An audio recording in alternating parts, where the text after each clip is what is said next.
Hello, everyone, and welcome to another episode of the War Report. Now, regarding some post-show discussion with my good friend GSP here, or should I say pre-show discussion, post-show into pre-show. We like to sort of plan these things out. We just don't go into these things haphazardly. And I was telling him earlier today with the big news about Roe versus Wade, I don't want to talk about this at all until next week because I like to let these things play out a little before I give a take. And this is something we've done many times before on a variety of subjects. But then I got a worm in my ear, and that worm's name is GSP. And I was like, okay, we'll talk about it at the end of the show. We might do a show later in the week. But you know what?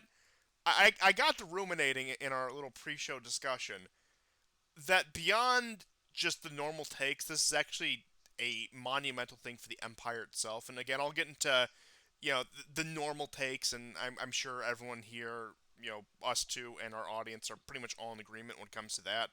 But there are a few other angles I do want to look at this from, and you had pointed out, and it's something that I had also thought of. So, just in brief, the Supreme Court came out today with a decision 6-3 to overturn Roe versus Wade. Now, for those of you who've been living under a cave or living in a cave or under a rock or whatever for the past 50 years, of course, it was a very ramrodded Supreme Court decision that more or less said abortion is legal on a federal level. Now, it left a lot of variety where a lot of states would, for example, you could have like an Alaska or Colorado where there's absolutely no restrictions, or you could have an Alabama or Texas who put every restriction they could slip under the radar in there. Well, eventually, a case comes out of Alabama, works its way up through the appeals courts, finds itself in the Supreme Court. There was the leak on this. Everyone freaked out about that. I assumed when that leak had come out that they were going to cave under the pressure. There was the Yeah. picketing outside. There was the alleged assassination attempt on, I think it was Kavanaugh. And there was just a lot going on with that. And there were even some protests and some, for example, church vandalisms and other vandalism in light of just the draft decision being put out. So I oversleep this morning. I get a late start today. I get up, do the usual thing. I check and I see, oh wow, it was overturned, and I see the sneating and coping, as some people would put it. And of course, I don't have a problem with this. In fact, I support it. I think it's a good thing. I think it's a good pushback against the past 50 years, and you already have, the new boogeyman of the left. Went from Trump to, for some reason, they really had it out for Mitch McConnell there. Now it seems like Clarence Thomas, the Supreme Court justice, is really who they have it out for now because he was the one who wrote the majority opinion on this, and he had said that he had hinted at that he wanted to go after some of these cases next about, say, for example, the status of so-called marriage equality, and I think Griswold versus Connecticut was another one. But pretty much all these real staples of the social liberalism that has dominated for the past 50, 60 years, that it seemed like those were no longer guaranteed, those were no longer settled. So, there was that. I was happy about that. There was a handful of states who had laws in place that if or when Roe got overturned, they would automatically have abortion restrictions in place. There are several states that are more or less, as soon as they can convene a state legislature, are going to ban it. And then there's the typical blue strongholds, in which case those are going to stay legal. So at this point, it is just returning to, I mean, more or less the status quo, except that individual states are able to go further. Now, of course, you have a Democratic president along with a Democratic legislature in both the House and Senate, so there is the possibility they could ramrod through a federal law approving it, in which case they would have had problems with that with the whole Roe thing before. So that is one risk you take. For example, they ramrodded through that gun control bill with a lot of Republican turncoats, but it does seem like the one issue, to their credit, the GOP will not budge on is the abortion issue because, I mean, look, the guns are a high up issue even for like American right wingers, and I'm speaking from personal experience too. And you could even get the GOP to capitulate on that. It was about 10 or so senators that capitulated in order to actually get the bill to Biden's desk with no issue.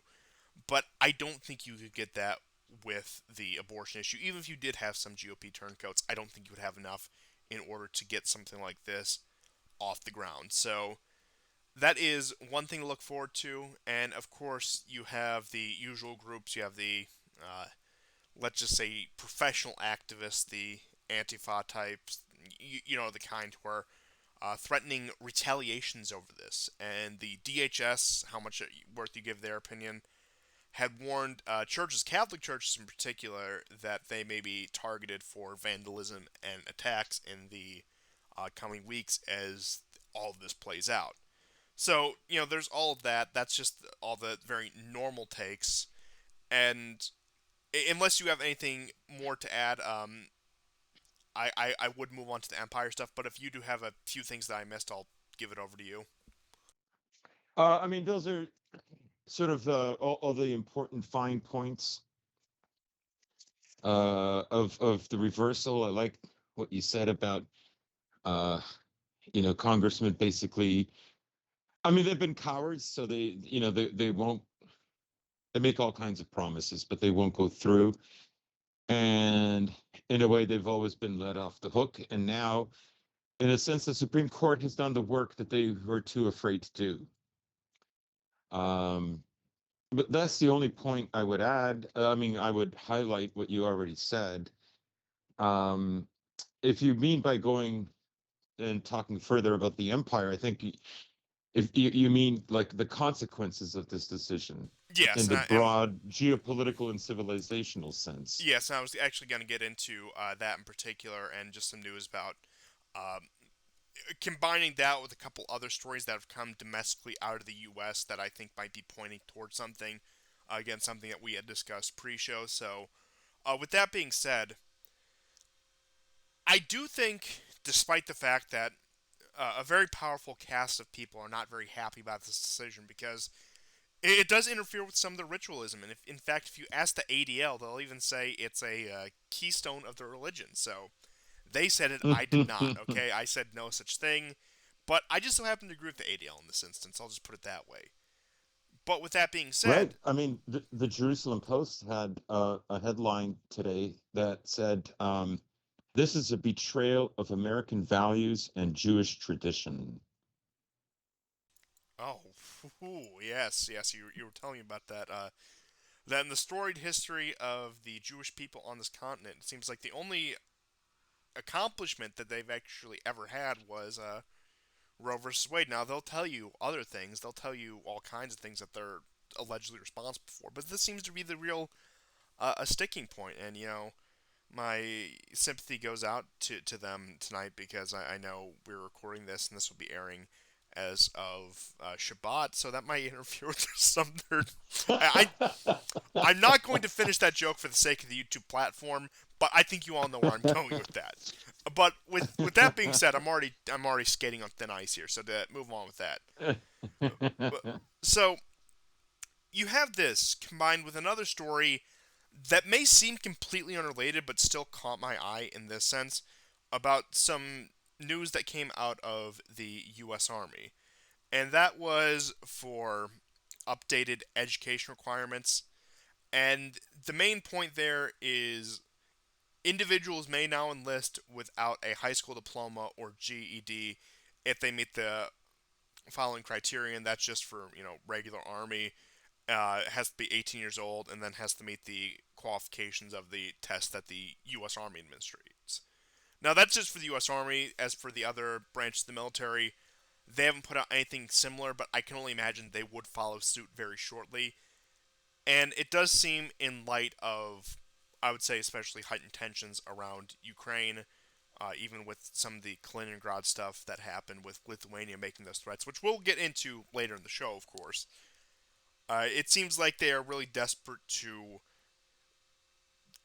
increase the pool of people they can pull into the military. Now, if somebody's eligible to enlist, that means they're eligible to be drafted in most cases. Now, there are a few exceptions to that, but at this rate, I do think that would mean you could be drafted if you are a high school dropout, but I imagine this is targeted more so towards the voluntary enlistment, so they can increase the pool of that. And manpower shortage has been a problem that's been plaguing the military for about the past decade now, so this isn't anything new. but it looks like they're finally getting their opportunity to address that. So you have that combined with what is, on the surface at least, and I would say even more substantially than that, a conservative victory in the United States in the political realm, something that they have fought against for 50 years, they finally won. So you have those two things. And then, as you had pointed out, even things going to what's coming out of Hollywood right now with the Top Gun reboot and how that was a completely unpaused movie, which it was. It was also very enjoyable, but I mean, much like the original, it is, like all media, propaganda. It is recruitment propaganda.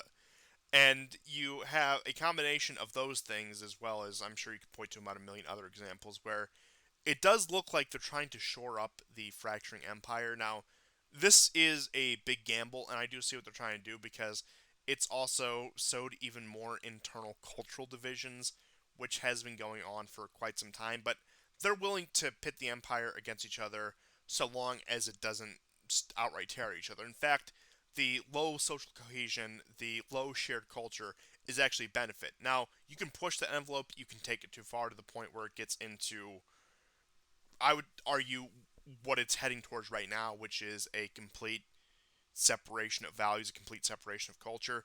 But if you can keep just the most tenuous culture alive, in which case I would say at this point we at least have, but keep the internal division strong, that's actually ideal if you are a foreign entity ruling over an empire in a land, again, that you are an absolute minority in. So you could argue that it was a push towards that they're willing to put this issue back down to the states so it does become even more contentious. So what Florida and Texas do are different from what California and New York do, which creates tension between them. But of course, they're never going to trade blows over it.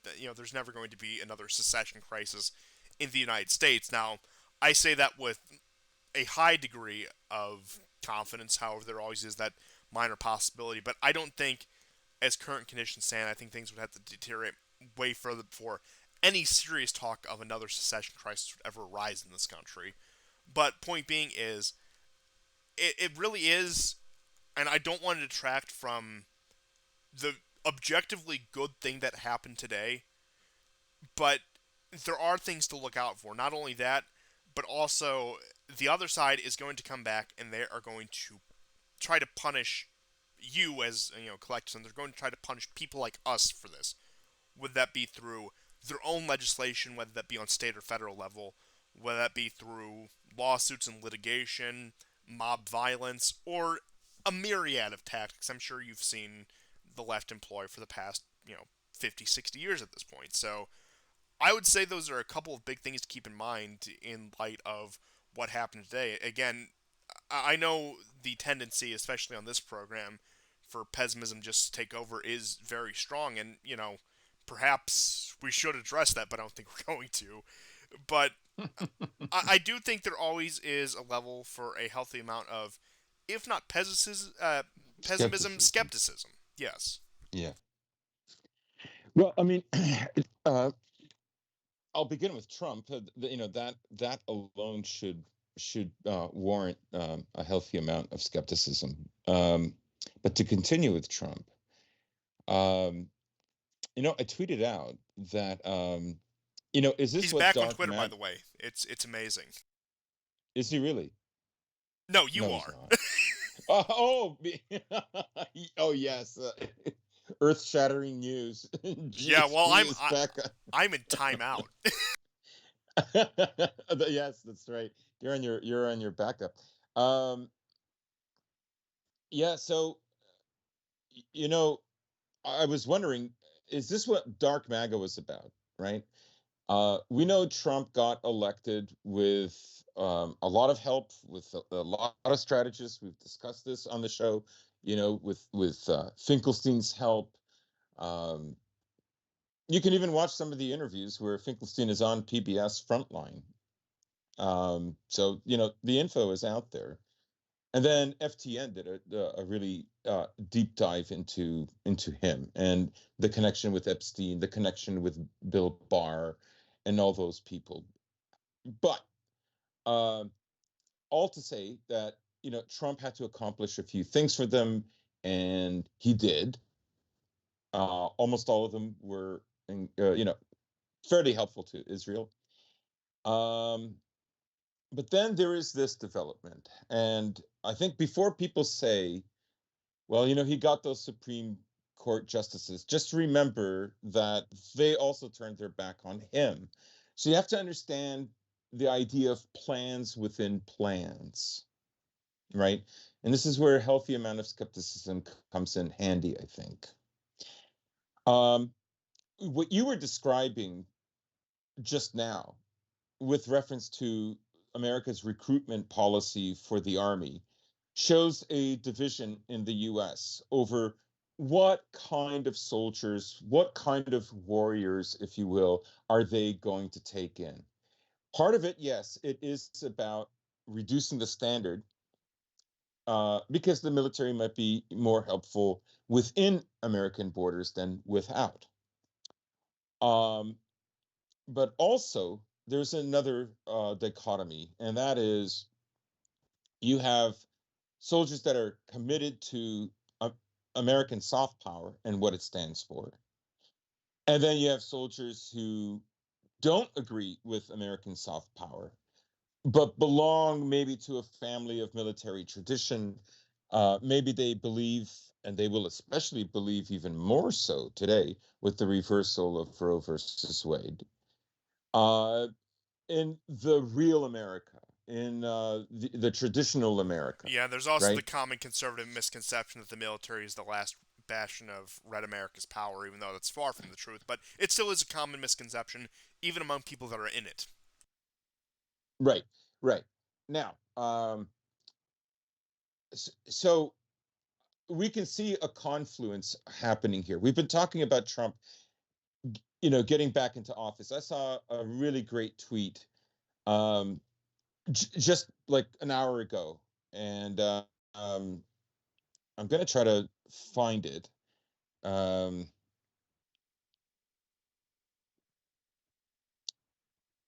no, it was tweeted out by somebody named Lower Taxes Work, and Michael Tracy actually quote tweeted it.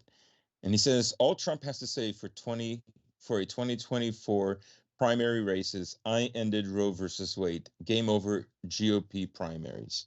And I think he's right. DeSantis will not stand a chance. Trump would win the GOP. He could conceivably win the election. And I think now we get to the crux of the matter. We described the the critical dichotomy in the heart of the American military between one set of soldiers and another. And the forced vaccine mandate was to get rid of those people, right? But the war in Ukraine is not going very well at all. And this is disturbing them. They know they don't have the capacity to fight a land war in Europe. And so that's why drawing Russia into a war with Ukraine and at the same time enforcing these sanctions would have crippled Russia. All of it has backfired. The New York Times had a story on this, saying it's time to admit that it's actually devastating European economies. But that was the game plan, right? And now I think they're in a desperate mode, and they're looking at Plan B. And I think Plan B is a rehabilitated Trump coming back into office. And Roe versus Wade is a way to bring about trust from, heartland America. Oh, yes, one And definitive thing this has solidified is that for the rest of his life, Trump will be the GOP, and that even if he doesn't run, whoever he picks will run, whether that be for president, whether that be for yes, some Senate race or some governor's race, that he is, if not the king himself, the kingmaker for the rest of his life. yeah, yeah, absolutely. Um, so there is no question how serious this war in Ukraine is and how much more it can escalate. The entire empire depends on the outcome of this war. And I think they're frantic to find a way to prolong this war and to maybe eventually send troops there, even if the conflict has to be frozen for a certain period of time. And, they draw up let's say, like a Minsk III with a rump state Ukraine, something, NATO bases in the western portion of Ukraine, so on and so on. Um, they're going to need boots on the ground, and I think they're basically uncertain um, how they're going to do that without, like, without emphasizing, without keeping, let's say, the continuity of what they have been emphasizing, that this war represents the values of the West, which is basically, sodomy. Now, I think they understand that that's going to run to a limit, and they know that now. I think I was surprised how much of the right was on the side of Ukraine from the normie right in America. Uh, but support for it is fading, and this could be an act of desperation. And the confluence again would be Trump is elected. He's a rehabilitated Trump. He's going to be anti-Russia, and let's be honest, he was anti-Russia.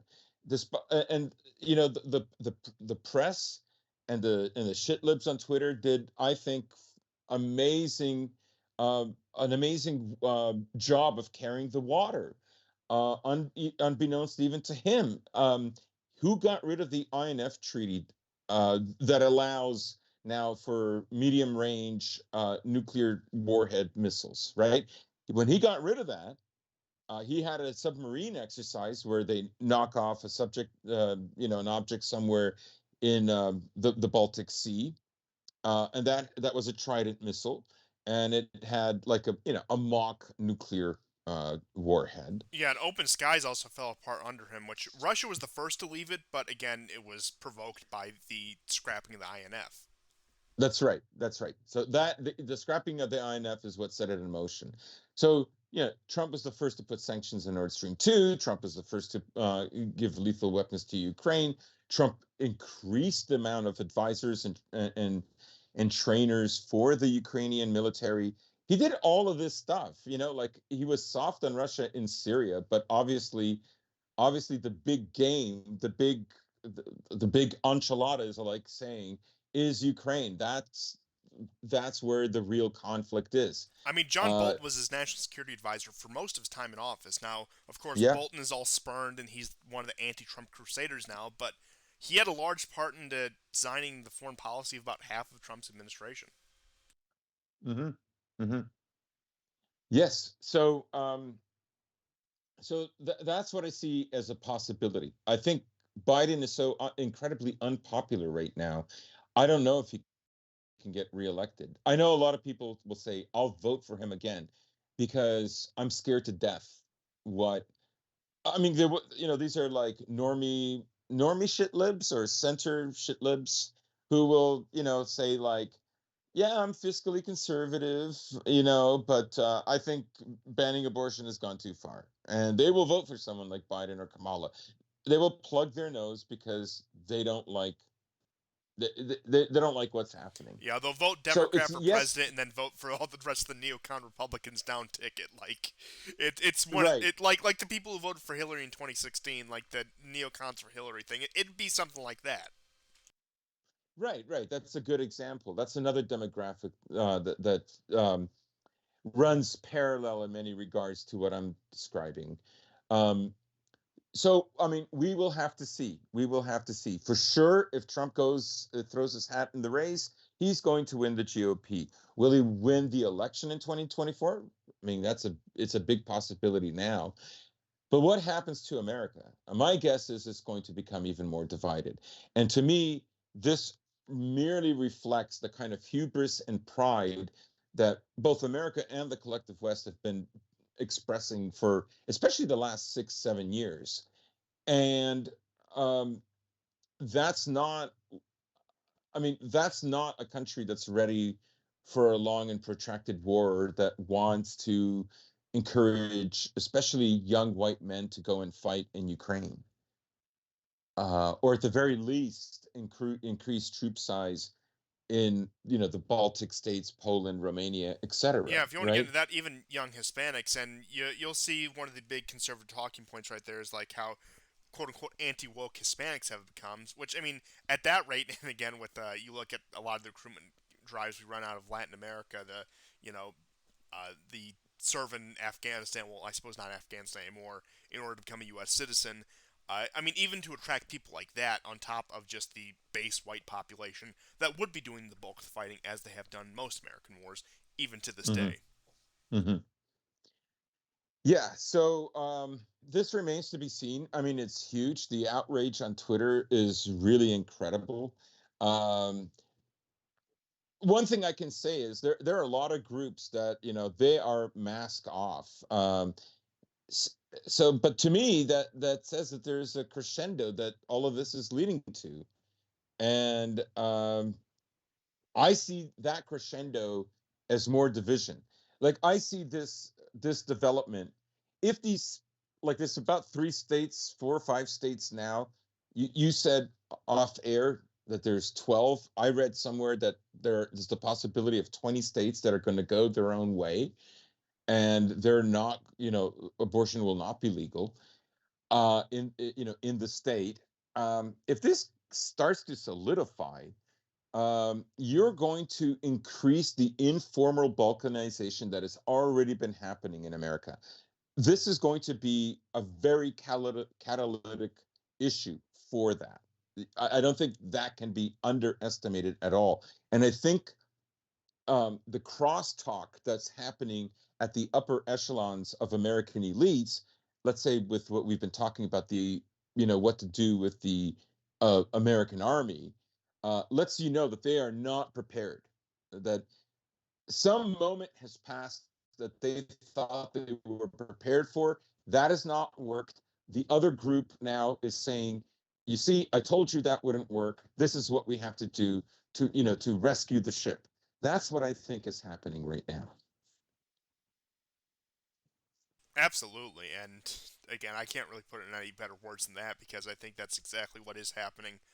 Not only here, but as with most quote unquote culture war things, it will reverberate in Canada. It will reverberate in the UK. It will reverberate in continental Europe. I mean, you already have Trudeau coming out and saying, "Oh, we'll always guarantee that Canada is a safe place to make the right to choose." Blah blah blah blah blah. Of course, uh, as is the role of the Canadian Liberal, which is to say, no offense to yourself or any other Canadians out there, the average Canadian is to play that antithesis to whatever social conservative tendencies still exist within the United States. And that, of course, is really the role of the rest of the Anglosphere, whether that be Canada, the UK, Australia, New Zealand, whatever. That seems to really be the role, at least within the American discourse. Continental Europe, it's a bit fuzzier because there are so many disparate opinions where you have relatively liberal countries like France and Spain on the same continent as like Poland and Lithuania, like where the values seem night and day, but are still under one so-called unified civilizational banner, so to speak. But Mhm. I suppose with all that being said, there is still a conflict going on in Ukraine that you do follow very intently. I figure you should give our fine folks in the Yeah, audience just a brief overview of what's happened over the past week in Ukraine, because a lot has happened, to say the least. yeah, yeah. So Ukraine has been extremely active. I'm going to bring up some points that I noticed get very overlooked. Um, I see trends that I think are disturbing.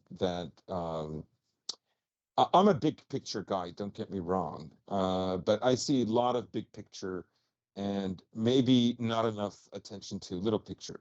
So to begin with, in southern Ukraine, there was an attack, another car bomb. Now, what you have to understand is this is the third bomb attempt in the Kherson region, in Kherson, the town. This is one of those towns that fell very quickly, and uh, you know, with almost no fight. By March 1st, people there were being given food by the Russian soldiers, and there were two or three. There were about three little protests that happened there, but this was also the first place that people began lining up for Russian passports. Of course, some people left. The vote for Yanukovych back in 2010 was a 60-40 split in favor of Yanukovych. But like I said, there have been several car bombs. One yesterday, unsuccessful, did hurt one of the government or like municipal government officials there. But a man by the name of Dmitry Slavuchenko was killed in his car. Now, I've seen video footage of a very large house that I'm going to presume belongs to someone who's very wealthy, who's probably well connected. He could be in the local government there. And this is a video footage, a drone footage originating from Ukraine. And it sees you see a minivan who comes out of the garage. There's a haphazard Z that's been spray painted on it. It's not official Russian military. Obviously, this guy sympathizes with them. Maybe he's doing charity work or whatever. And then the house is blown to bits. I mean, some kind of a missile hits it. The house is devastated. Who's in it? I don't know. I don't know if it was empty. I don't know if him leaving meant there was no one in it. Maybe there was. We'll never know. But this is to say that they're trying to build a culture of terrorism within the Kherson region. This is also where they had little signs put up for the Russian soldiers. You should not, walk in peace because we're watching you. We know where you eat, where you, like, kind of like in Donbass, when Motorola was killed. He had guys that worked for the SBU. That's what this is. This is Ukrainian intelligence, and they wait and wait until they knock out a guy. It's not very different than the war between the British and the Irish um, in the 70s and part of the 80s. So It also is very reminiscent of the way in eastern Syria that they still have to deal with the remnant ISIS cells with the amount of Syrian intelligence officers that were assassinated in, for example, just 2020 alone. mm, It reminds me a lot of that situation in particular. yeah. So moving from Kherson, we go a little bit north to Nikolaev. So last week there was a cruise missile by the Russians that took out a major ammunition depot that was a few floors underground. This caused an enormous explosion. Some of the M777 howitzers that America has donated reportedly were destroyed. Also, a number of armored vehicles like the BMP, for instance. And of course, there was a strike about a day later, or might have been on the same day. This is about 6 days ago in um, in the Zaporozhye region, in the Dnepropetrovsk region area, where I don't want to call it a bunker, but it was a place where um, Ukrainian officers were meeting to strategize for the war. The Russians claim about 50 of them were killed. Now, they wrote it in a way, and it could be Google translation. Uh, if you read it in one way, you would think 50 generals all dead. It's probably more like one general, a few officers, and then, you know, maybe a few special forces guys, and the rest are all recruits. So it was officers and maybe a few generals, is the way I would read it. So these were major hits. And then we had a kind of retaliation where the Ukrainians attempted to strike Snake Island again, and something like 15 or 16 drone attacks were used. All of them were thwarted. So then those drones, these are the Bayraktar drones from Turkey, were redirected, and they hit three different offshore oil drilling rigs, and 7 people are still missing. I mean, they're dead. Basically, they've been blown up. They've fallen into the sea. They either mercifully died or they've drowned, and the rest were about 52 were evacuated. Then the next day, another drone attack. This time in Russia proper, in the Rostov in the Don, which is like right next to Donbass, like just on the other side of the border of Donetsk, the republic, I mean. So the damage it didn't appear severe, but it started a fire, and so there is this pushback that is happening by the Ukrainians by attacking civilian sites. Last week we talked about civilians being bombed at Donetsk. That is still going on. However, the last 2 days it is really considerably calmed down. And this is because major advancements by the Russians have been taking place. Ukraine has pulled out or is in the process of pulling out all of its troops from Severodonetsk. This is the sister city to Lysychansk. Now, they did not control the city. They controlled an industrial area in the center, much like Mariupol. And so they are fleeing out of there. I've seen one report where in this region over the last 48 hours, 500 dead Ukrainians. There's no way like I can verify that. I think it's a way of saying extraordinary amount of dead. If Zelensky 10 days ago said their experience over 200 dead a day and 700 to 800 wounded, I think what they're saying is these are big numbers. So we don't know the exact number, but they're very large numbers. Soldiers fleeing out of Lysychansk. Now, that's the city, that's the sister city on the other side of the Donetsk River that separates the two. The reason they have started fleeing to some degree is because of a cauldron that has been forming south of this area, southeast of this area, in a place called Zoloteya and Gorskoye. Okay. This is very close to a town called Gorlivka, which is just north of Donetsk, but quite a bit away from Lugansk city. So just to give you a rough idea, about 2,000 Ukrainian troops are trapped in there. They have tried fleeing. Many of them paid with their lives doing so.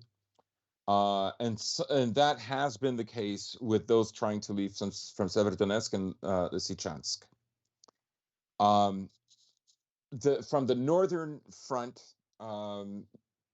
just east of Izium and towards Slavyansk, which is west of the area that I'm talking about, there have been small gains, not huge gains. Mostly, it looks like the Russians are focusing on Severodonetsk and Lysychansk. And as I said, I would have thought the Ukrainians would wanted to hold on to the city definitely before, at least up until the meeting with NATO in Spain that's supposed to happen, I think, in 4 or 5 days, 4 days. So, but that doesn't seem to be the case. There was more strikes by Russian cruise missiles. Again, in Nikolaev, the Russians, claimed that they killed 500. Again, it was a barracks. 500. It's hard to say.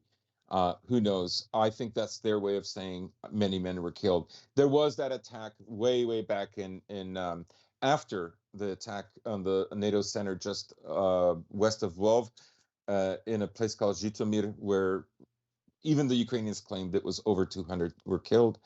These are enormous numbers. Ukraine is really suffering right now, and soldiers have been known now to they will sell javelins to the Russians.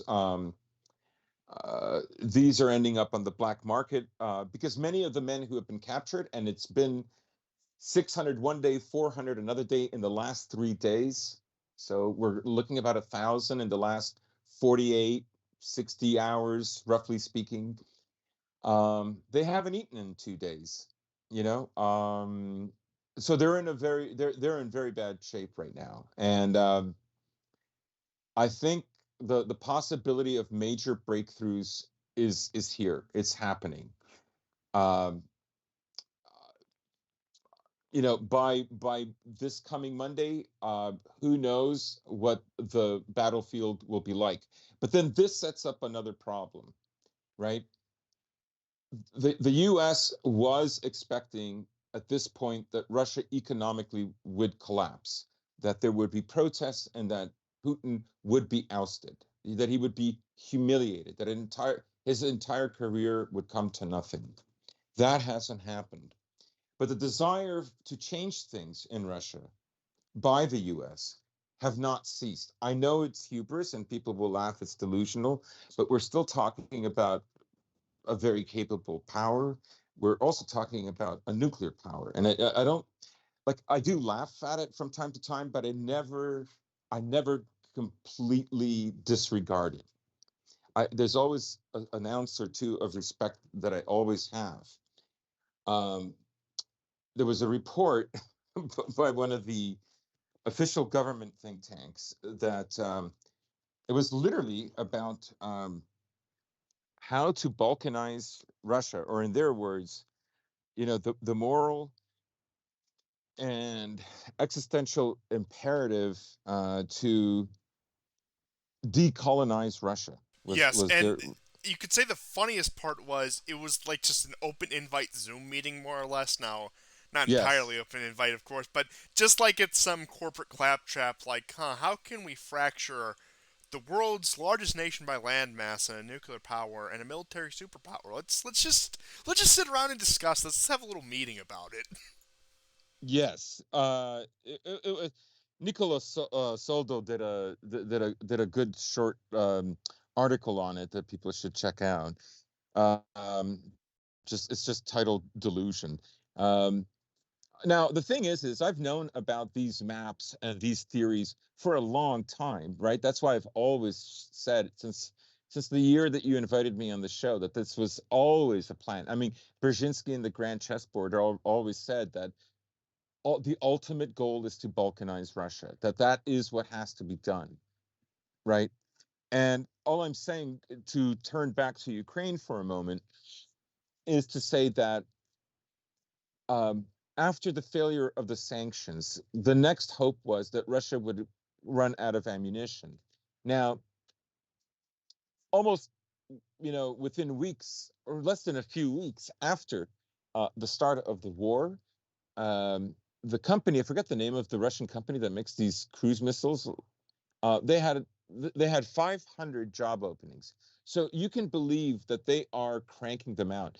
Russia has used more cruise missiles in almost 4 months than America has produced in 2 years. It's still not like a huge number. Uh, it might be 200, I think, but all to say that they're not running out of material.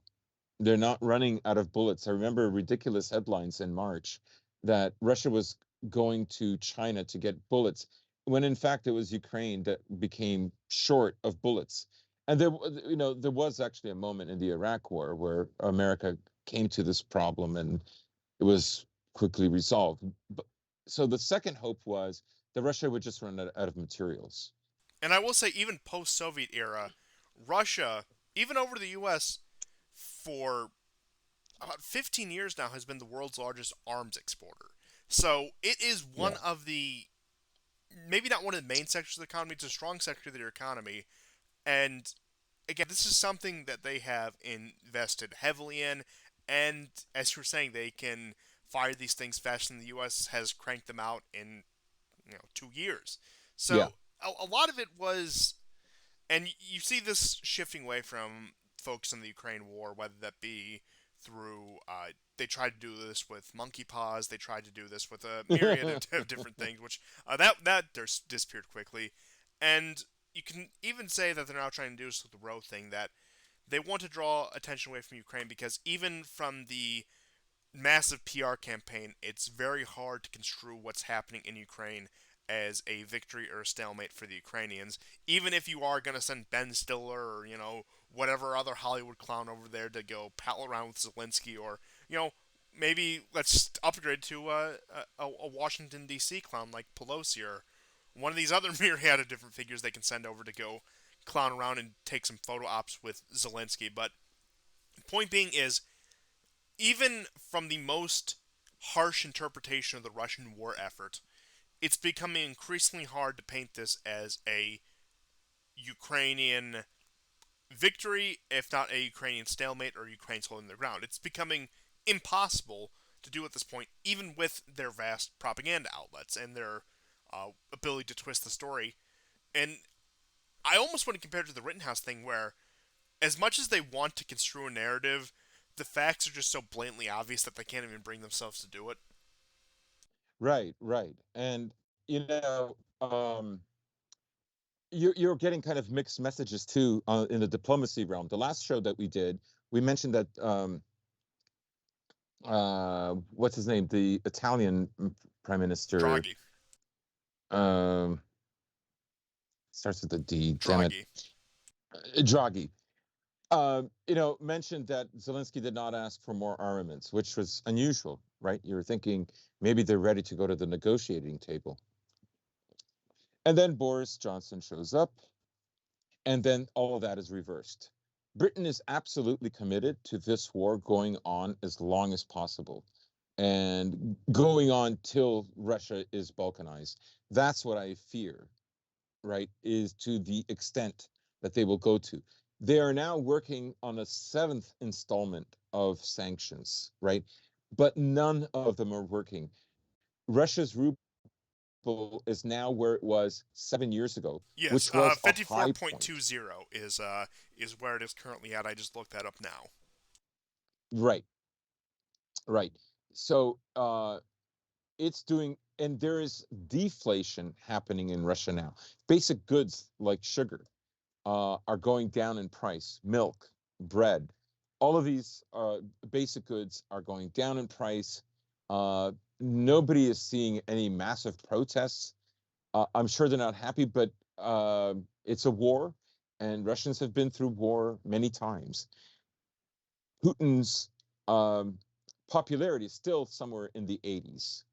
So nothing is deterring them.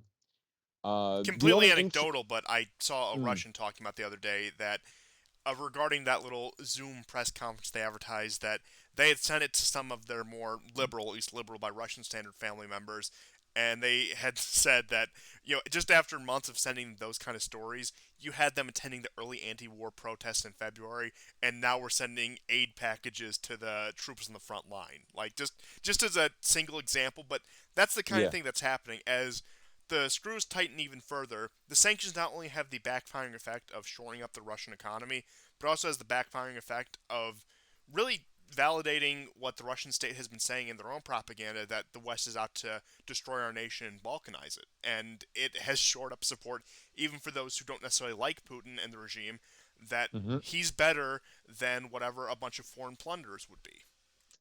right, right. And Burns, who eventually, wrote a letter to Condoleezza Rice.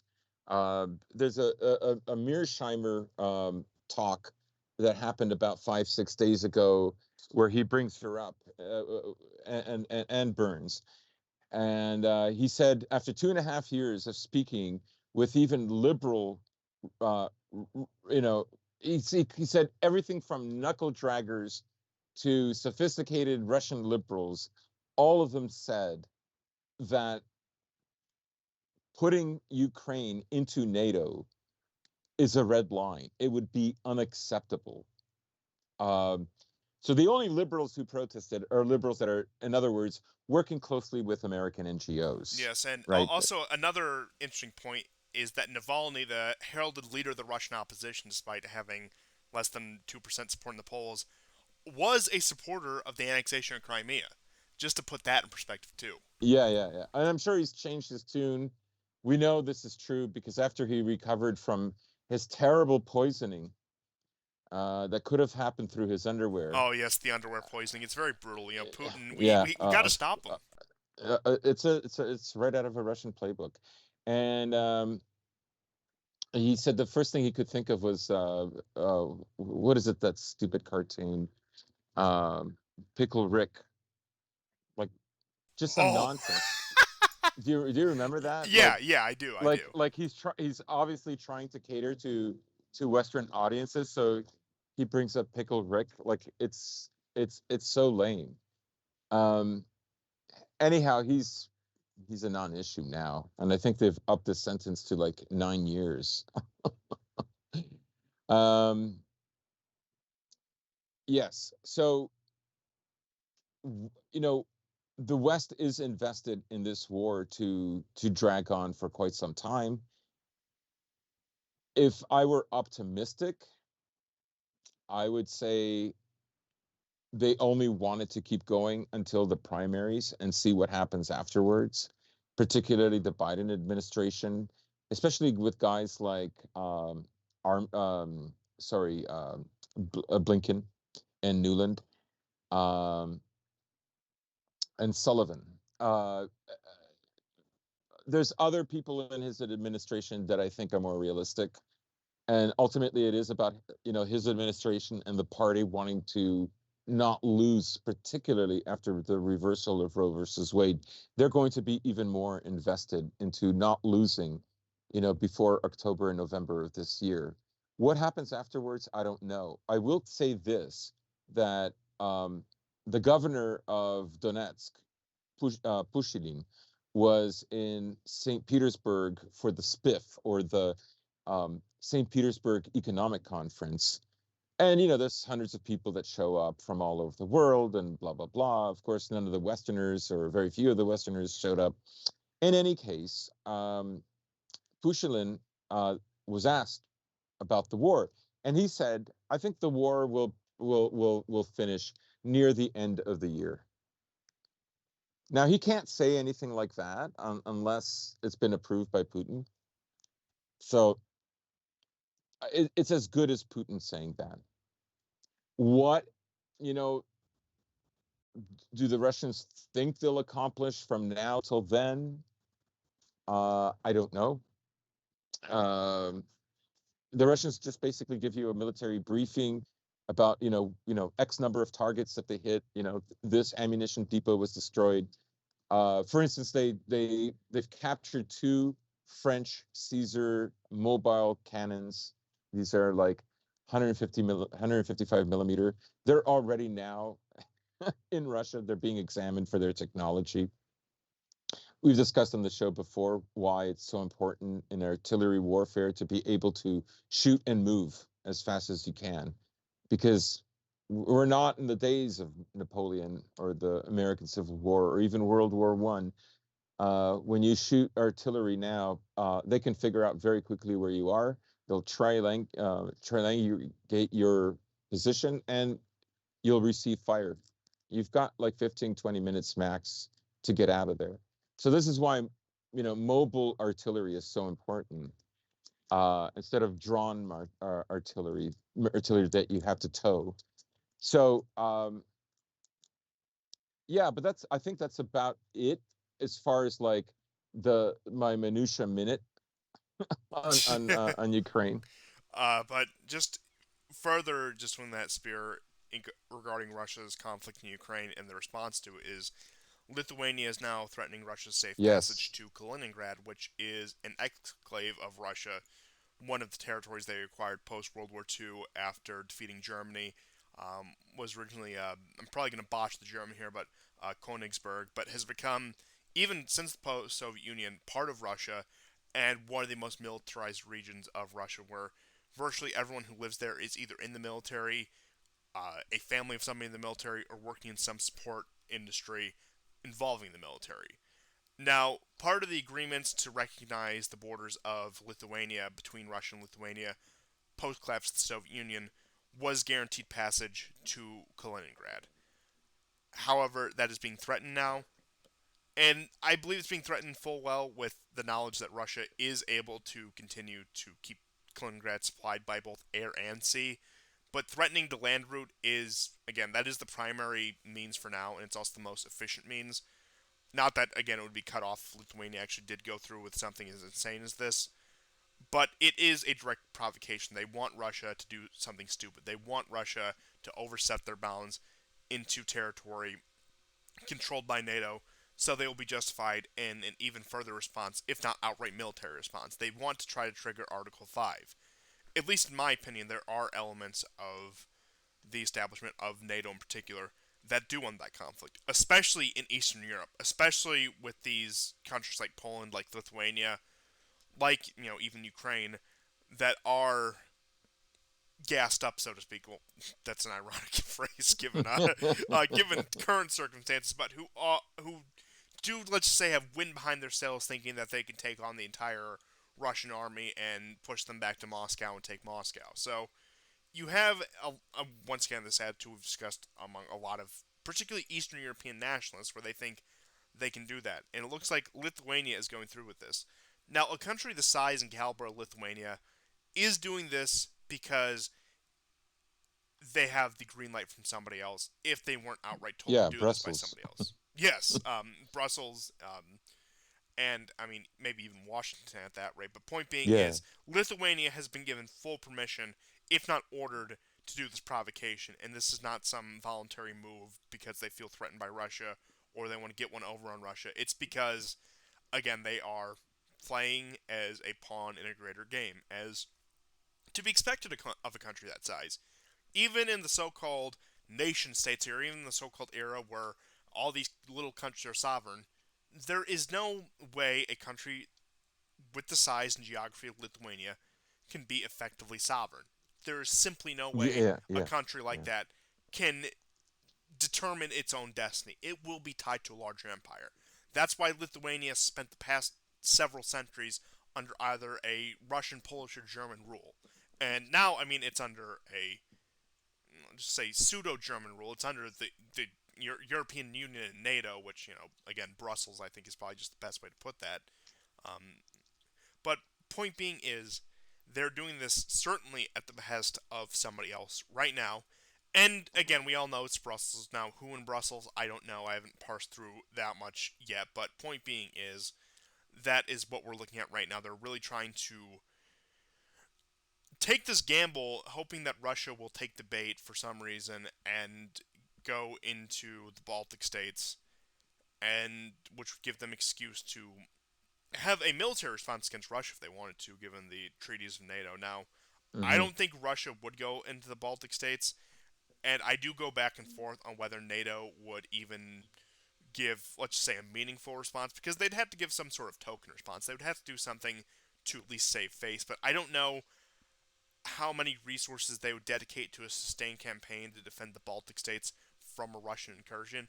Poland, I think, is a different story if it were ever to go that far. But even then, I'm still a bit iffy. I mean, I've said before, and these are just, again, personal projections, that I think, especially from the American point of view, you're going to have a hard time justifying any military intervention in Europe to defend a country west, I'm sorry, east of Berlin, and that Yeah. Germany and that northwestern European countries, just because of, for lack of a better word, kinship, are really going to be the only ones you could rile up the at least white American population to want to defend. Because, I mean, look, there is a large Polish diaspora in America, there's a large Eastern European diaspora in America, but compared to what most American stock is, which is some either Anglo Celtic or German, most people are either, English, Scottish, Irish, or German. That's like, you ask people their ethnic background in America, those are the ones you're going to hear overwhelmingly from white Americans. Hmm. Hmm. And Hmm. so it's much easier to sell, like, we have to defend Germany than we have to defend Lithuania, a country most people can't even find on the map. And again, like I said, even at that point, Poland's an easier sell, because Poland, especially with how much attention's been given from the right wing spheres in the West as this exemplary example of what a right wing Christian conservative nation should be, which, I won't knock Poland too much. It has, at least in internal policy, done a lot of good things. I'll give them credit insofar as that's concerned. But again, they're allowed to do such things because they are in the position that they are. They are that bulwark against Russia, and they are arguably, if it were to reach the most extreme situation, that bait against Russia. And Well, Lithuania, I mean, just look at the yeah, go on, statistics go on. of who are the volunteers going to fight in Ukraine against Russia. Eight, 17 or 1800 are Polish, right? The next largest number is Canada with 602. Really, Canada beat Georgia? Yeah, Canada beat Even Georgia though and the I states. mean, there's a lot of, I mean, it's some ridiculous amount of Ukrainian diaspora in Canada, but and I'm assuming it would be from that population, not just your, average, E- Anglo French Canadian. Yeah, I mean, well, a lot of French Canadians have gone as well. That actually doesn't surprise me, but I just imagine with like the amount of diaspora there, that's got to be something. Yeah, it's just that I bring up these statistics to say just how overwhelmingly Poles are committed to this, right? Like, there's other countries like Romania with like 350 something like that. Uh, Georgia was, I think, definitely like 500 and something. Georgia's smaller than Canada, so per capita it probably has more fighters. But Canada is a tenth of the size of the US, and it has like 70, 60 more fighters in Ukraine than the Americans do, you know? Yeah, but looking at numbers of Western volunteers is actually a really good indication of what countries and who in those countries actually would support any sort of intervention there, which I do think those are very telling numbers. Thank you for bringing those up. But yeah, point being is, again, I don't see those kind of numbers for a country like Lithuania because Yeah. even from the most anti-Russia standpoint, a lot of people went to Ukraine because there was the understanding that there might be a fighting chance to do this. Now, how informed their perceptions were, just looking at the size of each country, it obviously makes more sense that Ukraine is going to have more of a chance against a Russian invasion than, say, Lithuania is, and that most people would be willing to stake their claim in Ukraine because it wouldn't just be a complete thrashing,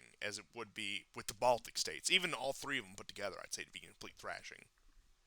Yeah. I mean, Russia, in a way, to a great extent, has been fighting a war it has not wanted to fight in Ukraine because it's Ukraine. Um, this is why very early on it always wanted a diplomatic solution. This is why that for the first 6 weeks they still didn't take out important infrastructure like gas wells, trains. When heads of state from Europe and America and Great Britain go to visit Zelensky, they use that railroad, right? I mean, if the Russians were really serious about like bombing Ukraine into the Stone Age, they would have by now because they have mostly air supremacy, right? One of the reasons why you could, I mean, with high altitude bombers, they could definitely do it. Um, there is that, that Russia, sorry, America is supplying a lot of intelligence to the Ukrainians with their AWACS. You can see all the Swedish, French, German, Dutch planes that are flying all along the borders. In the Black Sea, the border between Moldova and Ukraine, the border between Poland and Ukraine, the border between Lithuania, Latvia. All of them are flying as close as they can get to get as much information as possible. And the thing is by doing so, um, anti-aircraft systems by the Ukrainians don't give away their position when an AWACS planes gives them the location of a certain aircraft, right? That's one of the reasons why the Russians, mostly in the West, are throwing um, their cruise missiles, their hypersonic missiles, and so on and so on. Yes, and with that being said, that's more or less a summary of everything that's happened insofar as Russia and Ukraine are concerned and any spillover from that. Now, to get into a bit of further spillover, we do have the ongoing energy crisis in Europe. And a couple of big stories out of there is that number one, Germany has moved to reopen its coal plants in light of its lack of oil, natural gas, and nuclear power. Now, there is a bit of an irony there that these have been caused by sanctions on Russia due to, of course, Nord Stream 2 being shut down and other energy transactions with Russia being severely restricted and shut down as well. Well, can you guess who the world's largest producer of coal is and who Germany imports the most coal from in the world? Russia. Yes, it is yet another energy market that Russia does dominate is the coal industry. So even firing up the coal plants is not going to get out of the situation. I mean, again, I've said what I've said about nuclear power, I will admit, but insofar as German energy independence is concerned, it was in nuclear power, like by far. Yeah, That yeah. that was the only way, and even then, it would still probably have to be supplemented by, again, other so-called fossil fuels, as we see in France. France, the big nuclear poster boy, still imports millions upon millions of barrels of oil, whether that be from Russia or various Middle Eastern countries or whoever. France does import a lot of fossil fuels in order to keep its economy going because as much as the say the nuclear futurists, I suppose we can call them, would like to say, it's not an all-encompassing energy source. Now there are countries that have plans to be like, oh, 100% nuclear by whatever target year, but that never pans out. But I will spare you yet again rants about my opinions on nuclear power, but say that Germany voluntarily equipped itself with that, and yet again they are trying to find themselves into a way where they are once again reliant on Russian energy sources. And certainly another massive coal, oil, and natural gas producer is the United States, but certainly not flowing out of the United States, especially with the current administration in power. And once again, I will say, going back to Trump, Trump at least gave the alternative that, hey, we'll provide the energy that we're going to deprive you of getting from Russia. So there was one thing at that. But point being is Germany has once again taken two steps forward and honestly three steps back in this case, where they have fallen yet again into the same trap. And again, But the Netherlands has also gone back to coal. oh, whoa, And would there's you look one at other that? country. There are three countries now in Europe that are reverting back to coal. Greta Thunberg, BTFO. Yeah, so that's not.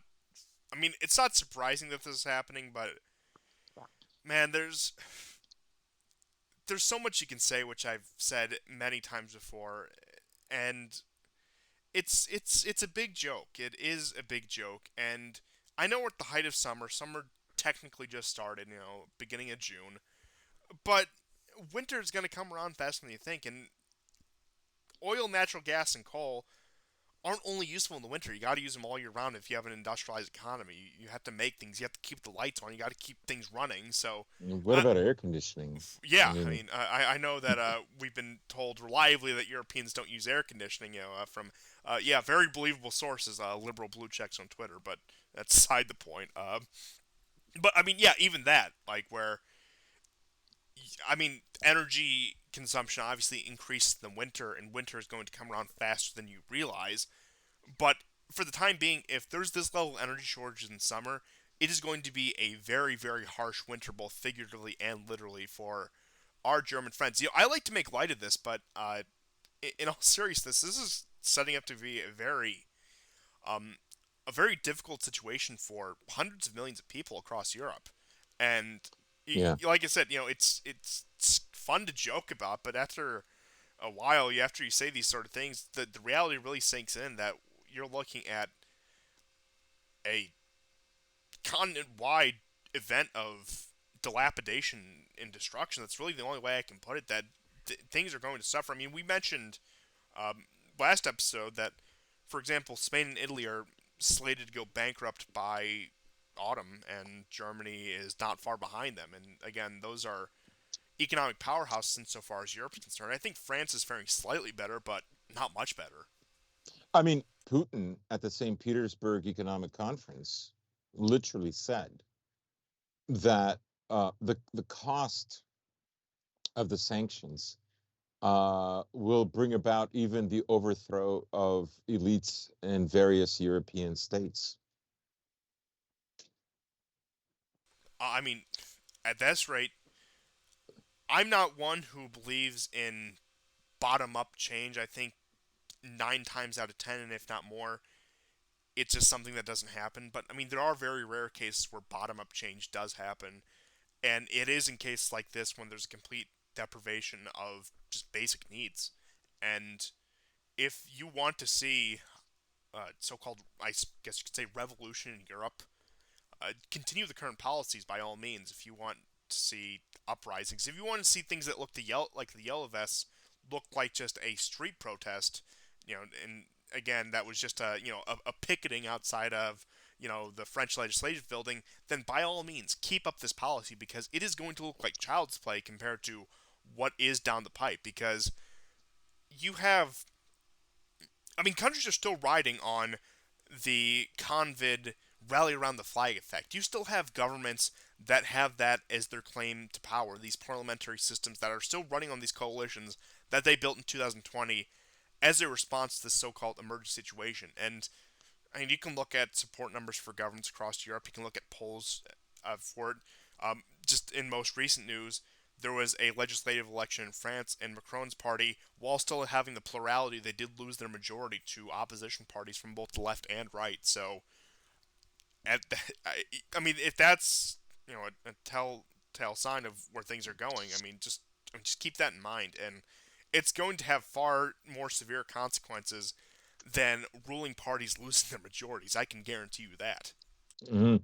Well, I mean, I mean, after the recent elections, Macron is now has a minority government, and Mechelon, who is left wing, is also very anti-NATO.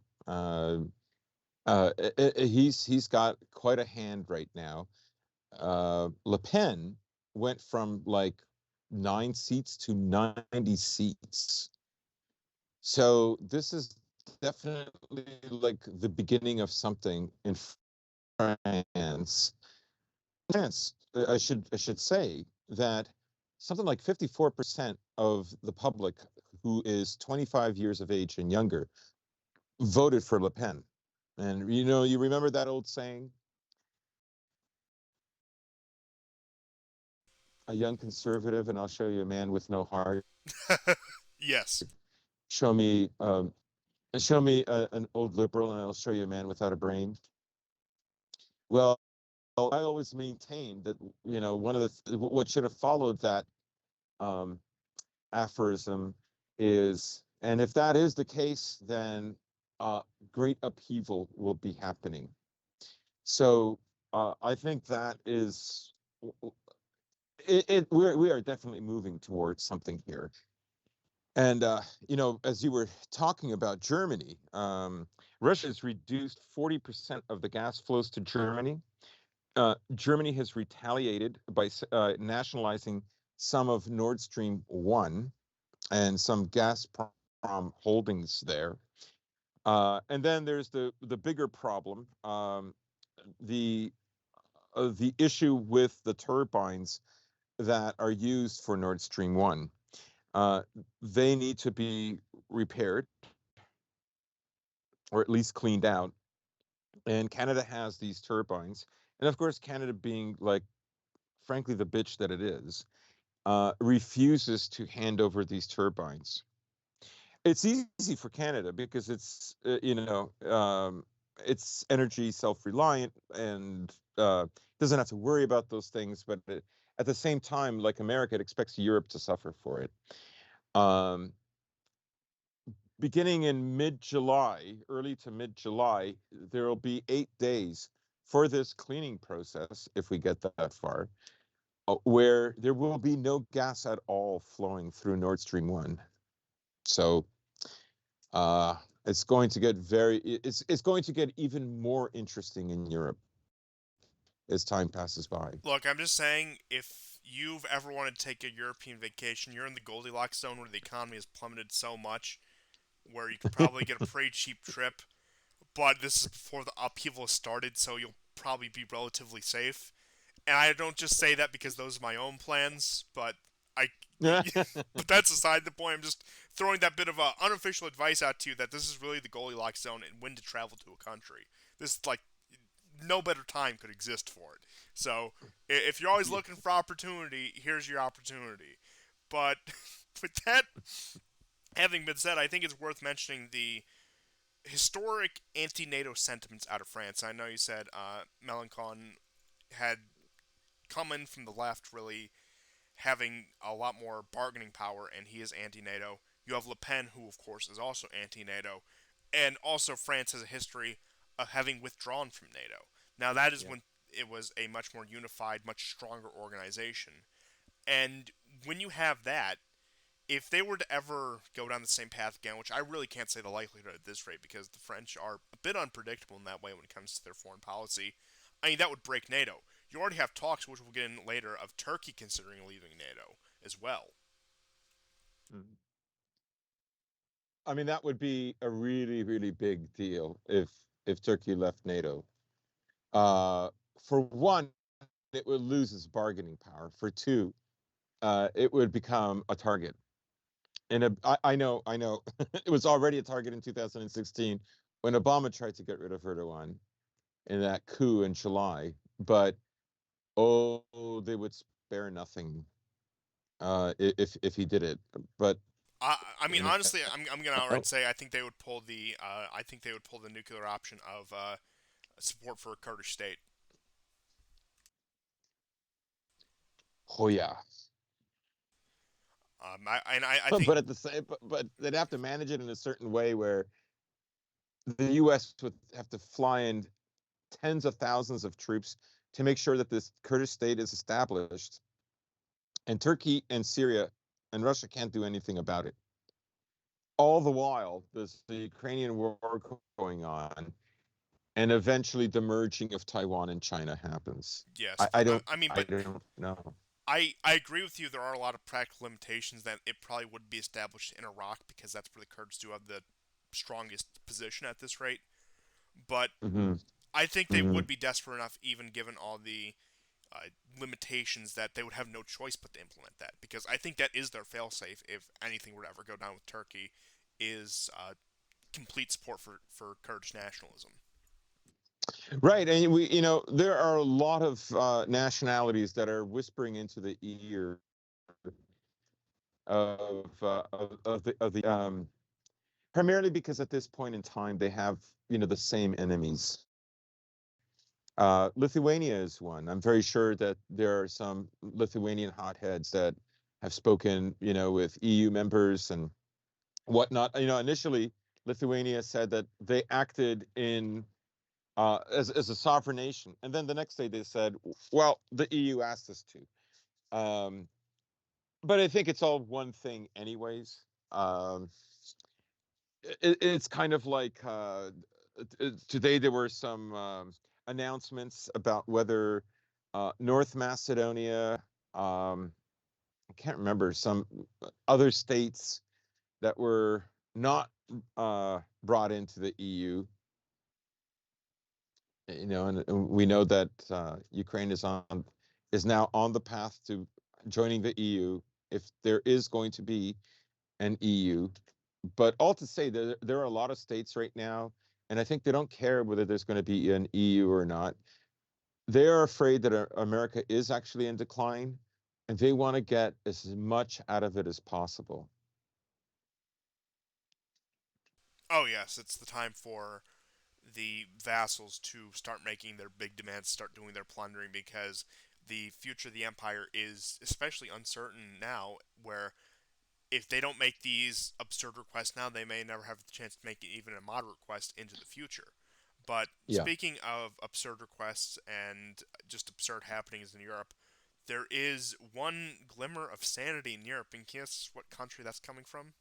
Hungary. Yes, Hungary has implemented a price cap for gas prices for citizens only. So that doesn't apply to The 1 non-citizens. million Ukrainians that have gone to Hungary. Yeah, the Oh my non-citizen God. residents in That Hungary, that cold-blooded. that privilege has not been extended to them. I'm sorry.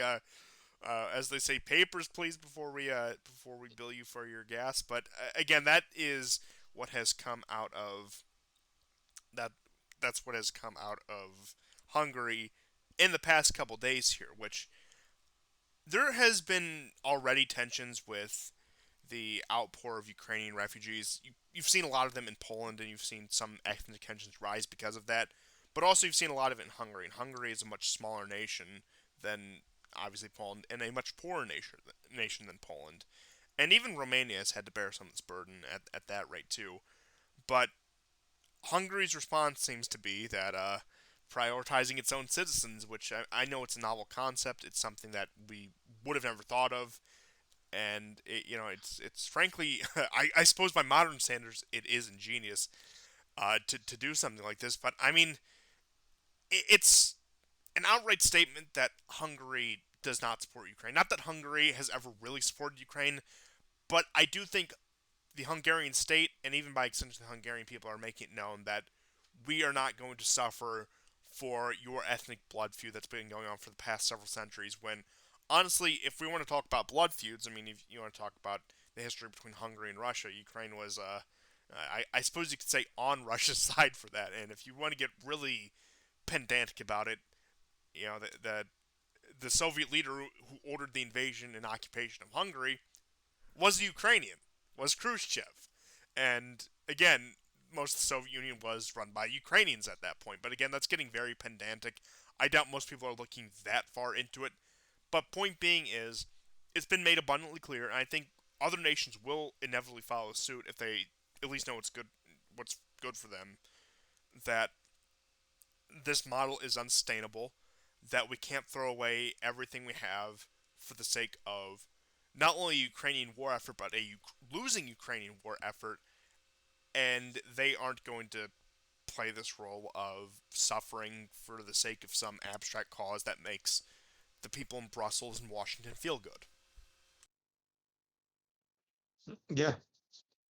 Yeah. Ultimately, it's kind of like the gesture to bring, you know, Ukraine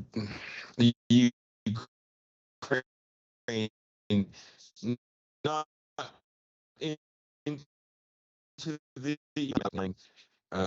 North Macedonia has been on it since 2004. There are scores of countries, that have been on it for anywhere from 15 to 20 years. So it is, but I think with Ukraine, they feel like they have to bring it in, because frankly, it's embarrassing. They're asking these people to fight a war on their behalf to a great extent. Yes, I know that Ukrainians feel strongly their country's been invaded. Many Ukrainians have different reasons why they're fighting, but many of them overlap. And I mean, you can argue that there are a lot of countries that, if you look at what the EU was, they shouldn't even. There's many countries now that shouldn't be in the EU. Greece, Portugal, Italy shouldn't even be in the EU, right? But they were put in, probably, well, for short-sighted reasons. And then, we all know that the EU, um, that the EU has slowly been aligning with NATO, with American interests, more and more as time has gone on. Yes, what of course was once sold, now it was always an American Which is what project. has fueled countries that shouldn't be in the EU be in the EU. Yes, and of course the EU is really an outgrowth of NATO, and what was sold as a cooperative bloc has of course become a front for American interests, as I'm sure many of us realize, as I'm sure many Europeans realize at that rate. And I mean, it goes back. I need to keep asking this question because I still have yet to get an answer, and I doubt I will get an answer because of the nature of the question, but I think it bears repeating over and over. How much pain will Europe tolerate for the interest of the American Hmm. empire. And also, I suppose this is just asking a smaller version of that question: how much pain will Europe tolerate for Ukraine? Now, of course, those two questions are almost identical, but I do think it's worth asking it in the more particular sense as well. Yeah. And with that being said, we just do have a few smaller stories to round out the show with. So Hmm. the first one is Eli Rosenbaum. Now, he has his claim to fame as the, let's say, the hunter of National Socialists, to put it in YouTube friendly terms, where he led the deportation effort of a lot of these people, of a lot of the ones who uh, went westward, particularly to America, and rebuilt their lives, and deporting them at 95 years old when they're barely alive at that point, so they can pat themselves in the back, putting somebody who has already lived most of their life and gotten away with whatever crimes they may have committed in front of a tribunal, as if having them spend the last few years of their lives in a cell is really going to change anything. Well, he has been tasked with investigating Russian war criminals in regard to Ukraine. And it looks like they are really desperate trying to get him to do this. It looks like they're really trying to trudge up any evidence.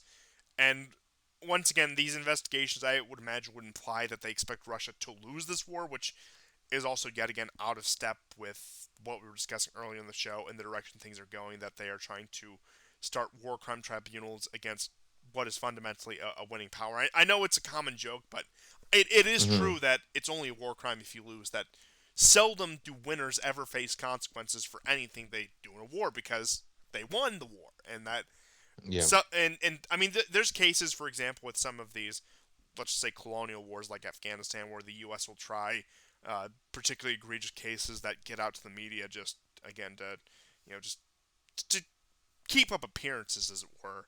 But at the end of the day, most of the time, a winning power is not going to face consequences for any of those actions that they may have committed. And I'm not accusing Russia of anything in particular, but I'm just saying, as a generality, these things generally do go unpunished. These things are ignored when you are a winning power. That's why so much of the World War II mythology has been built up. That's why you don't hear anything about the myriad of things that, of course, you hear about people on this side because we're a little bit out of step with the mainstream.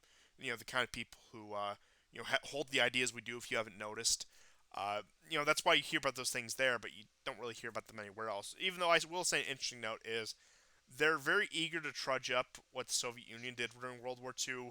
Now that we're on bad terms with Russia, which it's a really funny thing, and I think it was Anatoly Karlin that was saying he wouldn't be surprised if in the next few years they try to start blaming certain um, mass mass killing event of the 20th century if they start to implicate Russia and the Soviet Union in that rather than just Germany. Which at this rate, I you already kind of see that rhetoric going on, but I wouldn't be surprised if they took it a step further because once again they need to keep that mythology alive, even though that mythology has come back to bite them a little in light of groups like Azov and the other right wing groups or quote unquote right wing groups that have come out of Ukraine in the recent weeks, months, and years, of course. So that narrative is on a bit of shaky ground, but perhaps they can reinforce it by shifting the narrative and say, well, did you know Russia was complicit too? Blah, blah, blah. They were practically partners with Germany in this whole thing, as they tend to do with those sort of stories. But there's something that just reeks of desperation by dragging out somebody like Rosenbaum to conduct this. Now, of course, we're going to have investigations of this, whatever, but again, putting somebody like Rosenbaum in charge of it just reeks of desperation. There's really no other way to put it. Yeah. Now, is this has to do with Garland, right? Garland going to Ukraine. Yes, yes, it does. Yeah, it's just. uh, I mean, I'll give you. I'll give you. I think this is what fuels really stupid takes about um um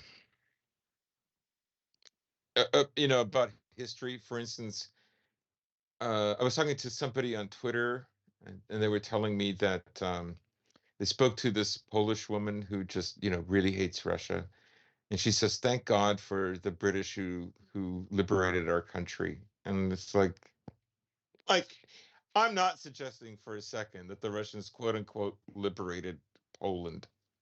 Like, okay, okay. I don't think Poles wanted the outcome that they got after World War II. I'm not I'm not here to make some kind of an argument over that. But if you're gonna say like who drove the Germans out, whether you like the consequences of that or not, or what followed it, it wasn't the British, you know, like, but it's very much a low information age, and these people what can I say? They just come up with all kinds of fanciful stuff. Yes, I mean, it's the creation of national mythologies in real time, and particularly the point about uh, the Poles saying that about the Brits. I mean, it's a self-contradictory narrative that the Brits liberated them for German rule, but also left them under Soviet rule, as if again the war was ever about the sovereignty of Poland. Which, again, I see why that example sticks out so much because it really is funny if you do spend any Hmm. amount of time thinking about it. But with that being said, there is just a bit more domestic news and then also some news out of the Middle East. So the domestic news is you had Biden more or less coming out and threatening, let's just say, another COVID crisis, and he was. I mean, of course, it was under the, for lack of a better term, concern troll language that if we're not careful, there might be another, there might be another, what that goes around, which I mean, more or less says that, hey, if you don't get in line, we're going to do what we did a couple years back, except we're going to do it harder, and we're going to be even harsher about it, and everything about it is going to be worse. Which, again, this is something that's been speculated. We talked about monkeypox, that dissipated quickly, and I imagine any further attempts at that would probably dissipate quickly. But I certainly don't put it past them to at least attempt that because, again, Hmm. they are getting desperate. They did do this narrative shift. When you had the restrictions started to end, of course, that's when the war in Ukraine broke out, which then shifted to, again, monkeypox, which was a flash in the pan, which then shifted slightly back to Ukraine, but about how Ukraine is losing this time. And now everyone is talking about Roe v. Wade. So I guess he's trying to signal another narrative shift, but I don't know how successful that will be because I think this Roe decision is going to be the one that is going to dominate the conversation for an unusually long time because it has been such a contentious issue for so many decades that it's going to be something that captivates the American public conversation. I would say at least until the end of the year. That, okay, they may bring up other stories, other stuff may come up, but this will be the overarching public narrative for at least the rest of the year. Yeah. Especially going into the midterms. I mean, and again, the midterms will be completely colored by this right now because that is going to be what it is. Now, again, the Republicans were going strong in the midterms. I imagine, given the states that already vote Republican are the ones implementing these laws, that the Republicans probably aren't going to see that much of a hit with it. Even just the seats that are up for election, just mathematically, they favor Republicans anyway. So even when it comes to so-called battleground states, I think it's still a shoe-in for them. Not that I think the GOP is going to save us or anything. Don't get me wrong. But point being is that conversation will be colored by Roe v. Wade, and virtually every public discussion will be colored by Roe v. Wade. On top of the obligatory statements of support for Ukraine, the land acknowledgments, the privilege acknowledgments. Another thing that's going to be added in there is, supporting the right to choose, blah blah blah, reproductive health, blah blah blah. That's going to be added on to the spiel that you have to put in front of anything you do in a public event. You already have corporations which have, for the past several decades, that's been, even as things have become hyper politicized, the abortion issue was one that they really wouldn't touch that a lot because it was one of the stronger right wing Hmm. issues. It was one of the ones where the right wing actually had, and let's say, organized point of rally around it. And it looks like with that, they are willing to pull punches with that now. They're willing to come out and put out their statement. Oh, we support. For example, you have Google saying, "Oh, if you live in an anti-choice state, we'll make sure you can get to a state to get your reproductive health care." Blah blah blah blah blah. And again, not to harp on too much about these things, but they're willing to fly you out to go to the nearest Planned Parenthood. But I guess having paid family leave for your employees, I guess that's when the budget constraints really start to kick in. So it's going to be interesting to watch the left square that circle now. I mean, if I had any faith in the GOP, I would hope that they would come in from the left and steal that right from under them. But I don't think that's going to happen anytime soon. But arguably the more important news out of just a little touch of domestic news is a couple stories out of the Middle East. So in Syria, you quote unquote accidentally had a Russian strike against a U.S. base that was training militants in Syria. Now the claim was they thought it was one of the opposition forces, which I mean, at that point it's a distinction without a difference. But they struck a base that was being operated by the U.S., not a base with an American presence there, but a base actually being run by the U.S. Now I think they knew full well what they were doing. We've seen this before. America struck at Russian bases. There was one where there was some Russian forces on the ground where, on top of overwhelming American air power and again being, uh, even though the Americans were outnumbered on the ground, just having the overwhelming air power, they were able to decimate a small detachment of Russians in Syria. That was about 2018 when you had that initial skirmish that never really went anywhere.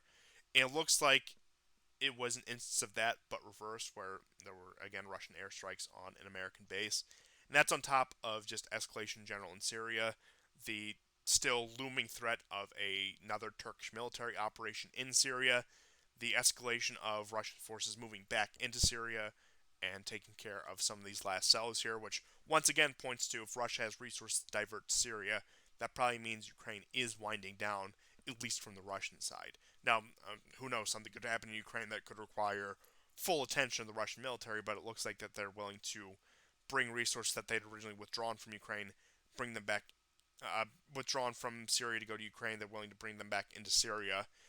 And I don't know, maybe my last summer Idlib predictions will come true after all with this news coming out about Syria. Maybe the pieces are falling right into place.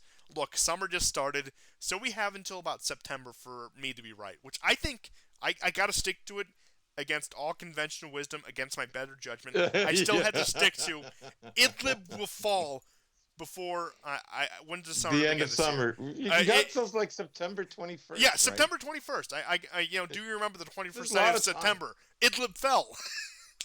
that is going to be in the history books. I Yeah. stick to it. I stick to it. Idlib will we, fall on or before September 21st.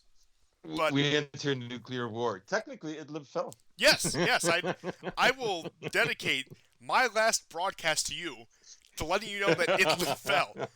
But That's right. getting back on track, there actually is, with the escalations in Syria, a possibility of that happening. Because you look at that, Syria has been a cold conflict since about 2019. Really, since Yeah. the final defeat of ISIS, and especially once Baghdadi got killed for the fifth time, Syria has been a cold conflict. There's been, once Biden came back into office, ISIS cells and opposition cells pop up in eastern Syria here and there, playing a game of whack a mole. But once again, with Ukraine going the way it is, with the American Empire being completely discredited, I would say completely discredited at this point. I know a lot of people would disagree, but the American Empire as a global guarantor of security, discredited. With that being said, with these Russian strikes, them poking and prodding at the U.S., I think Russia, combined with Syria and whatever Iranian forces are in Syria, are full confident to really end this war. Now, I think this war will ultimately be ended by a diplomatic settlement, and a lot of that will be in the hands of Turkey, which, again, if this new military operation that they threatened does happen, that will certainly color it. But point being is, I think I'm not going to make any definitive predictions like Idlib, but I think over the course of the next year or so, from right now June 2022 to June 2023, battle lines in Syria will change significantly. Settlements will be reached in Syria, if not end of the war settlements, significant settlements that point towards the end of the war will be reached in Syria. And on top of that, it will be in the absence of America, and probably at this rate, in the absence of most, if not all, of the Western powers. It could very well be, and you're right. A lot of the Western powers simply are not very active there anymore, which is, I think, why Israel has been very active. Now, I don't know if the attack happened. Um, so I don't know if it was on the last show or not, but Israel did attack Damascus airport. I think we did mention it. Yeah, And we did. all, yes. I don't recall if anyone was killed. If there was, I think it was a small I think it number, was two or two or three. three wounded. Yes, you're right. So about two or three wounded. So as of this Wednesday, Damascus Airport is functional again. Um, and as we've also mentioned, Israel is now forming a new government because there's another another government which has folded. Bulgaria's government has also folded, by the way. Uh, Kirill Petkov has blamed Russia for this. I don't know if the Israelis will blame Russia for it, but I doubt it. Um, and the other thing is, the big Turkish invasion has not been going very well. You know, I remember And by Erdogan that, you announced mean it. not at all. Yeah. Now he's killed some Kurds. The Kurds have killed some of his soldiers, some of his proxies, but it's not really happening. So, in other words, nothing has changed since 2019. Yeah. Now there have been attacks again in the Deir ez-Zor desert. 11 Syrian servicemen and two civilians were killed. Two then the next day, two intelligence officers were killed, and the day after that, there was an intelligence officer who actually um, survived a car bomb and not terribly injured either, believe it or not. And he was known for outing various jihadists in the region at the checkpoint where he was working. So I'm not quite sure what goes into getting called an intelligence officer working there, but maybe I'm reading too much into it. Anyhow, that's and so far no new missile strikes by Israel for almost a week. But Israel is Israel, so who knows what they'll do? Who knows what new attacks they'll commit? Well, speaking of Israel, they're heading to the polls yet again. Bennett's government has been dissolved, so it Yeah. is now in the hands of Yair Lapid, and he is seeing the interim coalition Oh, while yes. they go to election. And again, this was on Monday, and it appears that October 25th is the tentative date for the elections in Israel, which will be around the time that the U.S. goes to elections, actually just a couple weeks before. And Mhm. Lapid is set to meet with Biden because apparently Biden is visiting Israel next month. So I'm sure there'll be lots of fun shenanigans when Biden shows up in Israel. I'm sure Syria or Iran and Russia they won't do anything in Syria at all to make a fool of Biden when he takes his little trip to the Middle East. That certainly won't happen. But in all seriousness, I think that would actually be exactly what's going to happen. Not to speak with too much sarcasm and irony, I do think there's a very real possibility, and I would put my money on it, that Biden shows up to do his little PR stunt in Israel, meet with the interim prime minister, and talk about how much we love our greatest ally, while there is some major offensive against Idlib in Syria. And again, I'm not just saying this because I've sunk so much into this prediction. That is part of the reason I'm saying it, but I'm not just saying it because of that. I do think Yes. that if you want to deal yet another optics blow to the American empire, so to speak, that would be the perfect time to do it, to have some sort of coordinated assault on Idlib or the outskirts of Idlib while the U.S. president is in the region. And correct me if I'm wrong, but I believe there is precedent for this. I believe that when Trump did meet with Israeli officials, or they came to Washington, that you did see a lot of moves in Syria around those times from about like 2018 to 2019.